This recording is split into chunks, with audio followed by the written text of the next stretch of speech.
அனைத்து தமிழ் மக்களுக்கும் கணேஷின் பணிவான வணக்கம். இந்த வீடியோவில் வந்து நம்ம எதை பற்றி டிஸ்கஸ் பண்ண போகிறோம் அப்படின்னா, இந்த வார பங்கு சந்தை வந்து எப்படி இருந்தது, அது மட்டும் இல்லாமல் கம்மிங் வீக் அடுத்த வாரம் வந்து எப்படி வந்து இருக்க போகுது, அதுக்கான support and resistance level, weekly support and resistance level, அதுக்கப்புறம் என்ன மாதிரி பேட்டர்னில் வந்து இப்போதைக்கு வந்து ட்ரேட் ஆகிட்டு இருக்கு அப்படிங்கிறதெல்லாம் இந்த வீடியோவில் வந்து நாம் வந்து டிஸ்கஸ் பண்ண போகிறோம். ஓகேங்களா? இப்போ நிஃப்டியெல்லாம் எடுத்துக்கிட்டோம் அப்படின்னா ஒரு 5 நாளுமே வந்து நமக்கு இந்த வாரம் வந்து ஒரு செல் சைட் சப்போர்ட் தான் பண்ணிட்டு இருந்தது. என்ன காரணம் அப்படின்னா, சிஏஎஸ் அதாவது க்ளோசிங் ஆக்ஷன் செஷன் வந்து ஒரு பெரிய ஒரு ட்ராபேக்காக வந்து எல்லாருமே வந்து பார்க்க ஆரம்பிச்சிட்டாங்க. இந்தியாவை பொறுத்த வரைக்கும் இந்த க்ளோசிங் ஆக்ஷன் செஷன் வந்து முக்கியமாக கொண்டு வந்தது வந்து ஒரு எஃப்ஐஎஸ்க்கு வந்து கரெக்டாக இருக்கும் அப்படிங்கிறதுக்காக. அது மட்டும் இல்லாமல் வேர்ல்டு லெவலில் வந்து நம்ம இந்தியன் மார்க்கெட்டோட க்ளோசிங்கை எடுத்துகிட்டு போகணும் அப்படின்னு சொல்லி தான் செபி கொண்டு வந்ததாக சொல்கிறாங்க. பட் ஒரு ரீட்டைல் ட்ரேடர்ஸாக ஒரு ஹெச்என்ஐஸ் ஒரு டிஐஎஸ் இவங்களுக்கெல்லாம் பார்த்திங்க அப்படின்னா இந்த க்ளோசிங் ஆக்ஷன் செஷனுங்கிறது ரொம்பவே வந்து ஒரு நெகட்டிவாக வந்து அமைஞ்சிருக்கு அப்படிங்கிற மாதிரி சொல்லலாம். அதுக்கு என்ன காரணம் அப்படின்னா, இப்போ க்ளோசிங்கை வச்சு தான் இண்டிகேட்டர்ஸ் எல்லாம் நமக்கு வந்து ஃபார்ம் ஆகிட்டுருக்கு. அதாவது ஓப்பனிங் க்ளோஸ், இப்போ ஒரு பிவோட் லைனே நம்ம ட்ராப் பண்ணணும்னு வச்சுக்கோங்களேன். So yesterday close high close and low divided by 3. So அந்த இடத்துல வந்து நமக்கு வந்து க்ளோசிங் ப்ரைஸ் வந்து கொடுத்துரும். ஸோ இப்போ அந்த க்ளோசிங் ப்ரைஸ் வந்து லாஸ்ட் ஒரு 10 மினிட்ஸில் பெரிய அளவில் சேஞ்ச் ஆகிறதுனால கண்டிப்பாக நமக்கு அந்த டெக்னிக்கல் லெவல்ஸ் எல்லாம் சேஞ்ச் ஆகும். அதன் மூலியமாக வந்து ஒரு ஸ்ட்ராட்டஜிஸ் எல்லாம் கொஞ்சம் மிஸ் மேட்ச் ஆகிறதுக்கு சான்சஸ் இருக்குது. அதனால் பார்த்திங்க அப்படின்னா பாய்காட்டெல்லாம் கூட நடத்தினாங்க. ஸோ இருந்தாலுமே வந்து செபி என்ன சொல்லிட்டாங்க அப்படின்னா, நாங்கள் இதில் வந்து கொஞ்சம் சேஞ்ச் வேணால் கொண்டு வரலாமே தவிர, பட் இந்த சிஏஎஸ் வந்து ஃபுல்லாக வந்து ரிமூவ் பண்ணுறதுக்கான எந்த ஒரு பாசிபிலிட்டிஸும் கிடையாது அப்படிங்கிற மாதிரி சொல்லிட்டாங்க. ஓகேங்களா? ஸோ இதுக்கு நடுவில் நமக்கு அந்த ஈரான் யூஎஸ் வார் வந்து இப்போதைக்கு வந்து இல்லை. என்ன சொல்கிறாங்க அப்படின்னா, ஒரு பேச்சுவார்த்தை வந்து போயிட்டுருக்கு. ஸோ அந்த பேச்சுவார்த்தை வந்து டீல் ஆனதா இல்லையா அப்படிங்கிறத இந்த வீடியோவில் வந்து நாம் வந்து பார்க்கலாம். ஓகேங்களா? ஸோ அது மட்டும் இல்லாமல் ஃபெட் ரேட் கட் வந்து கம்மிங் வீக் வந்து இருக்குது. 19th ஆகஸ்ட் வந்து ஃபெட் ரேட் கட் வந்து அனௌன்ஸ் பண்ணுறாங்க. ஸோ அதுக்கான நியூஸை பற்றியும் நாம் வந்து டிஸ்கஸ் பண்ணலாம். ஓகே, ஃபஸ்ட்டு நம்ம ஒரு சில நியூஸ் அண்ட் டேட்டாஸை வந்து பார்த்துட்டு வந்துட்டு அதுக்கப்புறம் வீக்லி சப்போர்ட் அண்ட் ரெசிஸ்டன்ஸை பற்றி நாம் வந்து அனலைஸ் பண்ணலாம். ஸோ அதில் ஃபஸ்ட் ஒன் வந்து எஸ்டர்டே 18th இண்டிபெண்டன்ஸ் டே. ஓகேங்களா? ஸோ இது வந்து ஏஐ பிக்சர்னால நமக்கு வந்து 79th அப்படின்னு காட்டுது. ஸோ இது வந்து 18th இண்டிபெண்டன்ஸ் டே தான். ஓகேங்களா? ஸோ இந்த 18th இண்டிபெண்டன்ஸ் டேயில் வந்து பிரதமர் மோடி இந்தியாவுக்கு வந்து எப்போவுமே வந்து நிறையா திட்டங்களை வந்து அறிமுகப்படுத்துவார். அதாவது ஒவ்வொரு சுதந்திர தினத்தன்னைக்கும் பார்த்திங்க அப்படின்னா நாங்கள் இது பண்ணுறோம் அது பண்ணுறோம் அப்படின்னு சொல்லிட்டு ஒரு 7-8 திட்டங்களை வந்து அறிவிப்பார். ஸோ இந்த தடவை வந்து என்ன மாதிரி அறிவிச்சிருக்காரு அப்படின்னா, 1 கோடி இளைஞர்களுக்கு வந்து ஏஐ பயிற்சி. ஏன்னா இப்போ எல்லாமே வந்து ஏஐ மயமாக தான் போயிட்டுருக்கு. ஓகேங்களா? அதனால் 1 கோடி இளைஞர்களுக்கு வந்து ஏஐ பயிற்சி வந்து நாங்கள் தரப்போகிறோம். அது மட்டும் இல்லாமல் இலவச ஆன்லைன் கோச்சிங், அதாவது யூபிஎஸ்சி எக்ஸாம்ஸுக்கு இலவச ஆன்லைன் கோச்சிங் வந்து தரப்போகிறோம். 7 to 8 புதிய செமிகண்டக்டர் பிளான்ஸை வந்து நாங்கள் வந்து உருவாக்க போகிறோம் அப்படிங்கிற மாதிரி சொல்லியிருக்காரு. லாஸ்ட் சுதந்திர தினத்தன்னைக்கும் பார்த்திங்க அப்படின்னா செமிகண்டக்டர் பிளான்ஸ் வந்து நாங்கள் உருவாக்க போகிறோம் அப்படின்னு சொல்லி தான் சொல்லியிருந்தார். ஓகேங்களா? அதுக்கப்புறம் 2047 100 GW அணுமின் உற்பத்தி வந்து நாங்கள் வந்து அமைக்க போகிறோம் அப்படிங்கிறாரு. அப்புறம் 5 to 15 வயசு குழந்தைகளுக்கு ஸ்போர்ட்ஸ் டேலண்ட் ஹண்ட் வந்து கிரியேட் பண்ண போகிறோம். அதுக்கப்புறம் கடல் பகுதிகளில் ஆயில் அண்ட் மினரல் எக்ஸ்ப்ளரேஷன். ஓகேங்களா? ஸோ இந்திய நிறுவனங்களுக்கு பெரிய குளோபல் இலக்குகள் இருக்குது. அது என்னென்ன அப்படின்னா, டாப் 5 பேங்க்ஸை வந்து பட்டியலிட்டிருக்கிறாங்க. ஃபார்ச்சூன் வந்து 500 50 இந்திய நிறுவனங்கள். அதுக்கப்புறம் பார்த்திங்க அப்படின்னா டாப் 5 ஃபார்மா நிறுவனங்களில் ஒரு இந்திய நிறுவனமும் இருக்குது அப்படிங்கிற மாதிரி அவர் வந்து சொல்லியிருக்கிறாரு. ஸோ இதெல்லாம் வச்சு நமக்கு வந்து பங்கு சந்தை வந்து பெரிய அளவில் வந்து டெவலப் ஆகுமா அப்படின்னு கேட்டிங்க அப்படின்னா, என்ன சொல்கிறது அப்படின்னா, கொஞ்சம் வந்து பாசிட்டிவ் மூவ்மெண்ட் இருக்கலாமே தவிர பெரிய அளவில் வந்து பாசிட்டிவ் மூவ்மெண்ட் கொடுக்குமாங்கிறது டவுட்டு தான். ஏன்னா இதில் வந்து இண்டஸ்ட்ரியலுக்கு சப்போர்ட் பண்ணுற ஒரே விஷயம் மட்டும்தான், 2 விஷயம் கூட எடுத்துக்கலாம். ஒன்று வந்து செமிகண்டக்டர் பிளான்ஸு. இந்த செமிகண்டக்டரில் வந்து இன்வெஸ்ட்மெண்ட் பண்ண இப்போதைக்கு வந்து எல்லாருமே பயந்துட்டு இருக்காங்க அப்படிங்கிற மாதிரி தான் சொல்லலாம். ஏன் அப்படின்னா, இதுக்கு முன்னாடி சவுத் கொரியாவில் வந்து KOSPI அப்படிங்கிற ஒரு இண்டெக்ஸ் வந்து கிட்டத்தட்ட 20-30% 30% வரைக்கும் நமக்கு வந்து டவுன் ஆகிருக்கு. அது எதனால் டவுன் ஆனது அப்படின்னா, செமிகண்டக்டர்னு தூக்கி வச்சு பேசி அந்த சவுத் கொரியா மார்க்கெட்டை வந்து ஒரு லெவலுக்கு மேலே தூக்கிட்டு போயிட்டாங்க. அதாவது இந்தியாவே பீட் பண்ணிவிட்டு சவுத் கொரியா மார்க்கெட் வந்து மேலே வந்துச்சு. திடீர்னு பார்த்திங்க அப்படின்னா எல்லாருமே வந்து ப்ராஃபிட் புக்கிங் பண்ண ஆரம்பிச்சிட்டாங்க. ஓகேங்களா? ஸோ அதனால் அந்த மார்க்கெட்டே பெரிய அளவில் வந்து டவுன் ஆகிடுச்சு. ஸோ அதனால் செமிகண்டக்டரை இன்வெஸ்ட்மெண்ட் பண்ணுறாங்களா அப்படின்னு கேட்டிங்கன்னா கொஞ்சம் டவுட்டு தான். இப்போதைக்கு வந்து இன்வெஸ்டர்ஸ் வந்து பயந்துட்டு இருக்காங்க அப்படிங்கிற மாதிரி சொல்லலாம். சொல்லலாம். பட் ஓவராலாக இது வந்து ஒரு பொதுவான ஒரு அறிவிப்பாக இருக்குமே தவிர இதை வச்சு ஒரு இந்தியன் பங்கு சந்தை வந்து ஒரு பாசிட்டிவ் தொடர்ந்து போகுமா அப்படிங்கிறது கொஞ்சம் டவுட்டு தான். ஓகேங்களா. நெக்ஸ்ட் வந்து நாம் ஈரான் யுஎஸ் வார். ஸோ ஈரான் யுஎஸ் வாரை பற்றி பேசுறதுக்கு முன்னாடி இந்த ஈரானுக்கும் ஒமனுக்கும் பார்த்திங்க அப்படின்னா கொஞ்ச நாளாகவே வந்து ஒரு டீல் வந்து போயிட்டு இருந்துச்சு. ஸோ என்ன டீல் அப்படின்னா புதுசாக வந்து ஷிப்பிங் ரூட்டை வந்து க்ரியேட் பண்ணுறதுக்கு அப்படிங்கிற மாதிரி டீல் போயிட்டு இருந்துச்சு.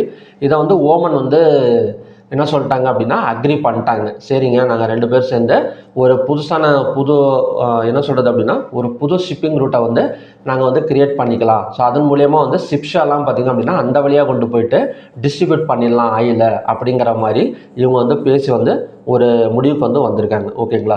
ஸோ இந்த மாதிரி நடக்கிறதுனால நமக்கு வந்து க்ரூட் ஆயில் வந்து கொஞ்சம் சப்ளை எடுக்குமான்னு கேட்டிங்கன்னா கண்டிப்பாக எடுக்கும். ஏன்னா இது வரைக்கும் ஒரு பாதையில் வந்து போயிட்டு இருந்தாங்க. ஸோ அதில் வந்து நிறைய பிரச்சனைகள் இருக்குது. இப்போ ஈரானும் ஓமனும் சேர்ந்து ஒரு புது அக்ரிமெண்ட் கொடுத்து ஒரு புது ஷிப்பிங் ரூட்டை வந்து கிரியேட் பண்ணியிருக்கனால கண்டிப்பாக வந்து இது வந்து ஒரு சப்ளை நியூஸாக தான் க்ரூட் ஆயிலுக்கு வந்து நாம் வந்து பார்க்கணும். ஓகேங்களா. ஆனால் இது வந்து ஃபுல்லாக வந்து ஹார்மஸை வந்து திறக்கிறதுக்கான ஒரு வாய்ப்பு இருக்கா அப்படின்னு கேட்டிங்கன்னா கண்டிப்பாக கிடையாது. ஏன்னா ஹார்மஸை திறக்கணும் அப்படின்னா யூஎஸ் அண்ட் ஈரான் ட்ரம்ப்போட அக்ரிமெண்ட் வந்து டீல் வந்து கிரியேட் ஆகும். ஓகேங்களா. அந்த டீல் வந்து கிரியேட் ஆனால் மட்டும்தான் ஸ்ட்ரெயிட் ஆஃப் ஹார்மஸ் வந்து முழுசாக வந்து திறப்பாங்க. இது வந்து Iran and Oman agreement. But இதுவுமே வந்து க்ரூட் ஆயிலுக்கு வந்து ஒரு சப்ளை தான் கொடுக்கும். ஓகேங்களா. நெக்ஸ்ட்டு வந்து ஃபெட் பாஸ் பெட்ஸ். ஏன்னா கம்மிங் வீக் வந்து 19th வந்து நமக்கு வந்து ஃபெட் ரேட் கட் வந்து இருக்குது. ஃபெட் ரேட் அனௌன்ஸ்மெண்ட் வந்து இருக்குது. ஸோ ஃபெட் ரேட்டை பற்றி பேசணும் அப்படின்னா இதுக்கு முன்னாடி 2 தடவை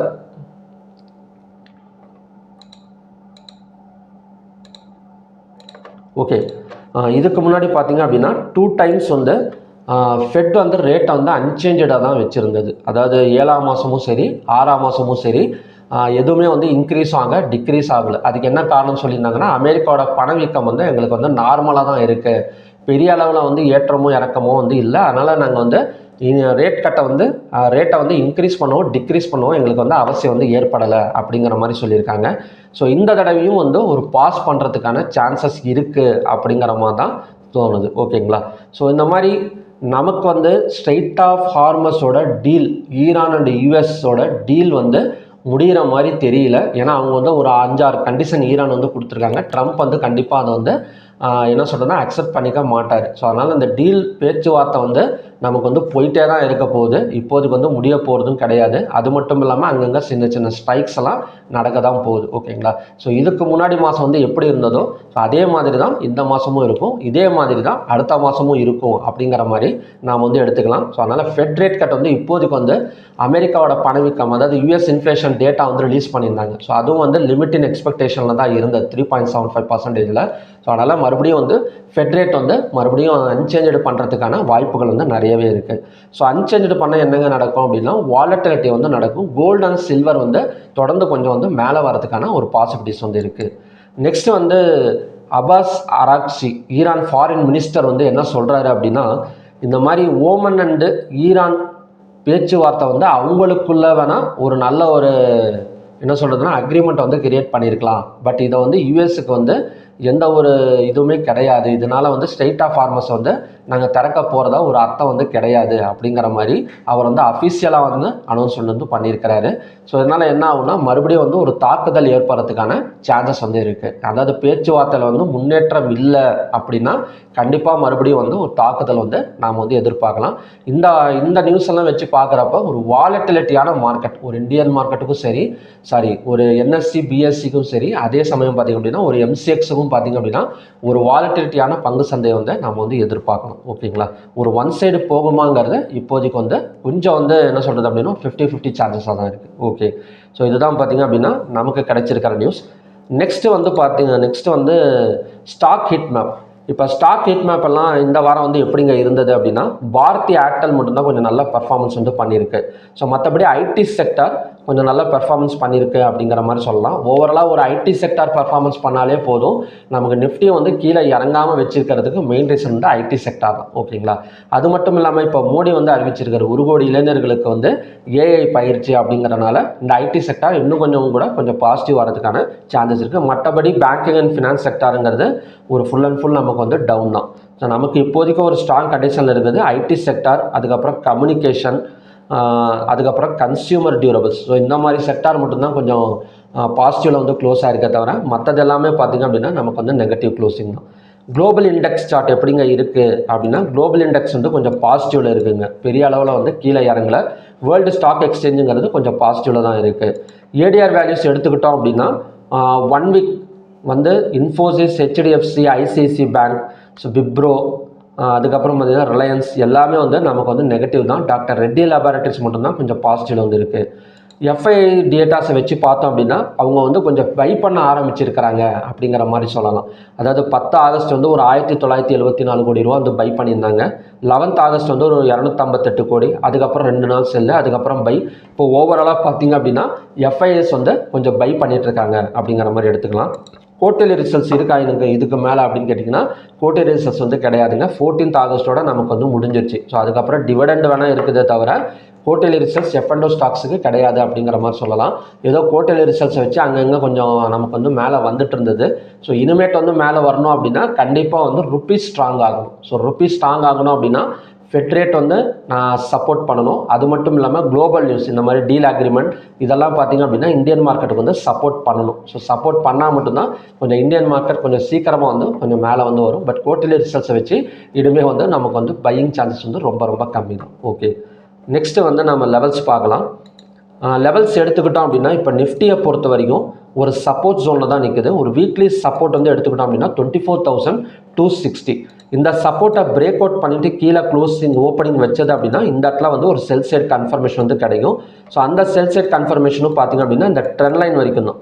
ஸோ அந்த ட்ரெண்ட் லைன் வந்து ட்ரா பண்ணிக்கோங்க. எந்தெந்த கேண்டலுக்கு அப்படின்னா ஜூலை 24 லோ, அதுக்கப்புறம் பார்த்திங்க அப்படின்னா ஏப்ரல் 2 லோ. ஸோ இந்த 2 லோவையும் கனெக்ட் பண்ணி ஒரு ட்ரெண்ட் லைன் வந்து ட்ரா பண்ணியிருக்கேன். ஸோ 24,260 சப்போர்ட் எடுத்தது அப்படின்னா மறுபடியும் வந்து 24,776 தான் next target and resistance zone. ஓகேங்களா, அடுத்தது வந்து பேங்க் நிஃப்டி பார்க்கலாம். இப்போ bank Nifty fed rate cut வந்து நமக்கு வந்து ஒரு பாஸ் கொடுத்தது அப்படின்னா கண்டிப்பாக வந்து ஒரு வாலட்டிலிட்டி வந்து எடுக்கும். லோவோட பிரேக் அவுட் பாயிண்ட் வந்துட்டு நாம் பார்த்துக்கலாம். ஸோ மற்றபடி சப்போர்ட் அண்ட் ரெசிஸ்டன்ஸுங்கிறது டபுள் டாப் டபுள் பாட்டம். ஓகேங்களா, ஸோ லோவோட அதாவது செல் சைட் பிரேக் அவுட்டோட பாயிண்ட் வந்து 57,162. ஸோ இதையும் பிரேக் அவுட் பண்ணால் நெக்ஸ்ட்டு டார்கெட் அண்ட் சப்போர்ட்டுங்கிறது 56,010. இல்லைனா கண்டினியூஸாக நமக்கு மேலே வந்தது அப்படின்னா நெக்ஸ்ட் ரெசிஸ்டன்ஸுங்கிறது 58,610. ஓகேங்களா, ஸோ பேங்க் நிஃப்டியை பொறுத்த வரைக்கும் ஒரு ஓவராலாக ட்ரெண்ட் எப்படி இருக்குது அப்படின்னா ஒரு பை ட்ரெண்டு தான். ஸோ இந்த இடத்துல பார்த்தீங்கனாலே தெரியும் நமக்கு ஒரு 50,000 சப்போர்ட் எடுத்திருந்தது. ஸோ நமக்கு கீழே வந்துட்டு இருக்குது. மறுபடியும் இந்த 58,601 பிரேக் அவுட் பண்ணால் ஒரு 60,187 வரைக்கும் போகிறதுக்கு சான்சஸ் இருக்குது. பட் கம்மிங் வீக்கே போயிடுமாங்கிறது தெரியல. பட் ஓவராலாக பார்த்தீங்க அப்படின்னா நமக்கு வந்து பேங்க் நிஃப்டி வந்து ஒரு பை ட்ரெண்டு தான். நெக்ஸ்ட் வந்து சென்செக்ஸ். இப்போ சென்செக்ஸும் சேமஸ் ஆஃப் நிஃப்டி தான். So next support and break out line வந்து 77,333. நெக்ஸ்ட்டு ரெசிஸ்டன்ஸுங்கிறது 79,149. அடுத்தது வந்து க்ரூட் ஆயில் பார்க்கலாம். இப்போ ஓமன் அண்டு ஈரானோட அக்ரிமெண்ட் படி நமக்கு வந்து க்ரூட் ஆயில் வந்து சப்ளை தாங்க கொடுக்கணும். ஓகேங்களா, அந்த சப்ளை எவ்வளோ தூரம் போகும் அப்படின்னா இந்த ட்ரெண்ட் லைன் வரைக்கும் நம்ம எக்ஸ்பெக்ட் பண்ணலாம். ஸோ இந்த ட்ரெண்ட் லைன் வந்து எப்படி ட்ரா பண்ணியிருக்கேன் அப்படின்னா ஆகஸ்ட் 5 லோவும் அதே சமயம் பார்த்திங்க அப்படின்னா ஜூலை 2 லோக்கும் வச்சு இந்த ட்ரெண்ட் லைன் வந்து ட்ரா பண்ணியிருக்கேன். இந்த ட்ரெண்ட் லைன் மறக்காமல் ட்ரா பண்ணிடுங்க. ஒரு லோவை பிரேக் அவுட் பண்ணிட்டோம், ஒரு கேப் டவுன்லலாம் ஓப்பனிங் கொடுத்தது அப்படின்னா ஸோ நெக்ஸ்ட் டார்கெட் அண்ட் சப்போர்ட்டுங்கிறது இந்த ட்ரெண்ட் லைன் தான். நெக்ஸ்ட் பை சைட் பிரேக் அவுட்டுங்கிறது 8,079. நெக்ஸ்ட் ரெசிஸ்டன்ஸுங்கிறது 8,981. இந்த லோவை பிரேக் அவுட் பண்ணால் கொஞ்சம் செல்லிங் ஆகிறதுக்கு சான்சஸ் இருக்குது. எதனால் அப்படின்னா இப்போ க்ரூட் ஆயில் இன்வென்ட்ரி டேட்டா வந்து நமக்கு வந்து ஹெவி சப்ளை வந்து வந்திருந்தது. அந்த வந்ததுலேருந்து ஒரு 300 to 400 பாயிண்ட்ஸ் பக்கம் நமக்கு டவுன் எடுத்தது. பட் ஃப்ரைடே மட்டும்தான் கொஞ்சம் ரெக்கவரி ஆகிருக்கு. பட் இந்த ஈரான் அண்ட் ஓமனோட அக்ரிமெண்ட் படி பார்த்திங்க அப்படின்னா சப்ளை ப்ளஸ் இன்வென்ட்ரி டேட்டா ரெண்டுமே ஆட் ஆகிறப்ப ஒரு லோவை பிரேக் அவுட் பண்ணால் ஸோ அங்கேருந்து நமக்கு வந்து இந்த ட்ரெண்ட் லைன் டச் ஆகிற வரைக்கும் பார்த்தா கூட ஒரு 200 to 300 பாயிண்ட்ஸ் பக்கம் டவுன் ஆகக்கூடிய சான்சஸ் வந்து நமக்கு வந்து க்ரூட் ஆயிலில் வந்து இருக்குது. நெக்ஸ்ட் வந்து நேச்சுரல் கேஸ். இப்போ நேச்சுரல் கேஸ் பார்த்தா எக்ஸாக்டாக ஒரு ட்ரெண்ட் லைன் சப்போர்ட் எடுத்துகிட்டு நமக்கு மேலே வந்துட்டு இருக்கு. இதோட பைசெட் பிரேக் அவுட் பாயிண்ட்டுங்கிறது 270.4. நெக்ஸ்ட் ரெசிஸ்டன்ஸுங்கிறது 319.3. அடுத்தது வந்து கோல்டு. இப்போ நேச்சுரல் கேஸ் எல்லாம் எப்படிங்க ஒர்க் அவுட் ஆகிட்டு இருக்கு அப்படின்னா இந்த இடத்துல செல் சைட் பிரேக் அவுட் நடந்திருக்கு. பட் இருந்தாலுமே நமக்கு மேலே தான் வந்துட்டு இருக்கு. அதனால தான் சொல்லியிருந்தேன் 270.4 பிரேக் அவுட் பண்ணால் மட்டும்தான் நமக்கு வந்து பை சைடு கன்ஃபர்மேஷன் வந்து நேச்சுரல் கேஸில் வந்து கிடைக்கும். இப்போ கோல்டு அண்ட் சில்வர். இப்போ கோல்டெல்லாம் பார்த்தீங்க அப்படின்னா நமக்கு இந்த ட்ரெண்ட் லைன் பிரேக் அவுட் எடுத்துகிட்டு மேலே தான் வந்துட்டு இருக்கு ஓகேங்களா. ஸோ அதனால் ஹையாக பிரேக் அவுட் பண்ணணும். ஸோ ஹையாக பிரேக் அவுட் பண்ணால் மட்டும்தான் நமக்கு வந்து மேலே வந்து வரும். பட் எம்சிஎக்ஸில் பொறுத்த வரைக்கும் நான் ட்ரெண்ட் லைன் இப்படி தான் உங்களுக்கு வந்து ஜாயின் பண்ணியிருக்கேன். ஸோ இதோட டேட்ஸ் மட்டும் சொல்லிடுறேன். 29th January ஹை, அதுக்கப்புறம் பார்த்தீங்க அப்படின்னா 13th Mayவோட ஹையை கனெக்ட் பண்ணி ட்ரெண்ட் லைன் வந்து ட்ரா பண்ணியிருக்கேன். அதே மாதிரி பார்த்தீங்க அப்படின்னா 23rd March low, 17th July low ஓகேங்களா. ஸோ இந்த ரெண்டையும் கனெக்ட் பண்ணி நான் வந்து லோ வந்து கனெக்ட் பண்ணி ட்ரெண்ட் லைன் வந்து ட்ரா பண்ணியிருக்கேன். ஸோ இதுதான் பார்த்தீங்க அப்படின்னா கோல்டுக்கான கண்டிஷன்ஸாக வந்து இருக்கும். ஸோ இது வந்து ரெசிஸ்டன்ஸ் அண்ட் பிரேக் அவுட்டாக வந்து ஒர்க் அவுட் ஆகலாம்.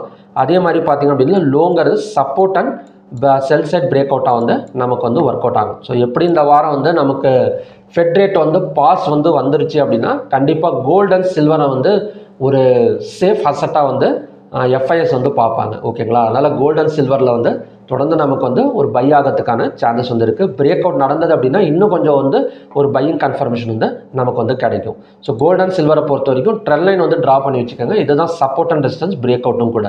நெக்ஸ்ட் வந்து சில்வர் எடுத்துக்கிட்டோம் அப்படின்னா நெக்ஸ்ட்டு சப்போர்ட்டுங்கிறது 2,14,323. கிட்டத்தட்ட சில்வர் ஒரு நல்ல ஹை போனது அப்படிங்கிற மாதிரி சொல்லலாம். ஒரு 2,42,000 வரைக்கும் போயிருக்கு.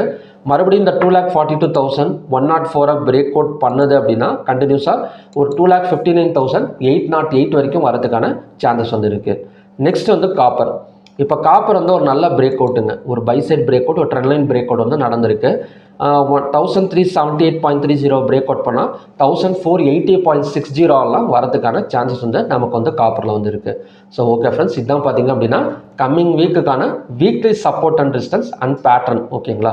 ஸோ இந்த ட்ரெண்ட் லைன் எல்லாம் மறக்காமல் வந்து ட்ரா பண்ணி வச்சுக்கோங்க. ரொம்ப யூஸ்ஃபுல்லாக இருக்கும். நான் சொல்லியிருக்கிறது எல்லாமே வந்து ஒரு 1 day டைம் ஃப்ரேம் நார்மல் கேண்டலை வச்சு தான் ஓகேங்களா. ஏன்னா நம்ம ஒரு வீக்லியாக பார்க்குறப்ப 3 minutes 5 minutes எல்லாம் நமக்கு வந்து செட் ஆகாது. ஒரு இன்ட்ராடே லெவல்ஸ் பார்க்குறோம் அப்படின்னா ஒரு 3 minutes 5 minutes 15 minutes நம்ம வந்து பார்க்கலாம். பட் ஒரு வீக்லியாக பார்க்குறப்ப கண்டிப்பாக வந்து ஒரு டே கேண்டலை வச்சு தான் நம்ம வந்து ஒரு ஸ்விங் ட்ரேடிங்கு லாங் டேர்மெல்லாம் போனோம் அப்படின்னா கண்டிப்பாக ஒரு டே கேண்டலை வச்சு தான் நம்ம வந்து இன்வெஸ்ட்மெண்ட்டும் ட்ரேடிங் பண்ணால் ஒரு பெட்டர் ரிசல்ட்ஸ் வந்து நமக்கு வந்து கிடைக்கும். ஸோ இப்போ நான் சொல்லியிருக்கிற weekly support and resistance level எல்லாமே வந்து ஒரு எஜுகேஷனல் பர்பஸுக்கு தான். அதே மாதிரி லைன்ஸை ட்ரா பண்ணி காட்டிருக்கிறதும் ஒரு எஜுகேஷனல் பர்பஸுக்கு தான். ஸோ நீங்கள் ட்ரேட் பண்ணனாலும் இன்வெஸ்ட்மெண்ட் பண்ணனாலும் உங்களோட ஃபினான்ஷியல் அட்வைசரை கன்சல்டேஷன் பண்ணிவிட்டு நீங்கள் ட்ரேடோ இன்வெஸ்ட்மெண்ட் வந்து ட்ரை பண்ணிக்கலாம் ஓகேங்களா. ஸோ ஓகே ஃப்ரெண்ட்ஸ், பார்க்கலாம் இந்த வீக் வந்து எப்படி இருக்கும் அப்படின்னு. ஸோ உங்களுக்கு நிஃப்டி வந்து எவ்வளோ தூரம் போகும் இல்லை எவ்வளோ தூரம் இறங்கும் அப்படிங்கிற ஏதாவது ஒரு ஐடியா இருந்தது அப்படின்னா மறக்காமல் கமெண்ட் பாக்ஸில் வந்து டைப் பண்ணுங்கள். ஸோ எல்லாரும் பார்த்து தெரிஞ்சுக்கிட்டோம். மறுபடியுமே பார்த்தீங்க அப்படின்னா இன்னொரு நல்ல ப்ரெடிக்ஷன் வீடியோட நான் உங்களை மீட் பண்ணுறேன். Thank you very much.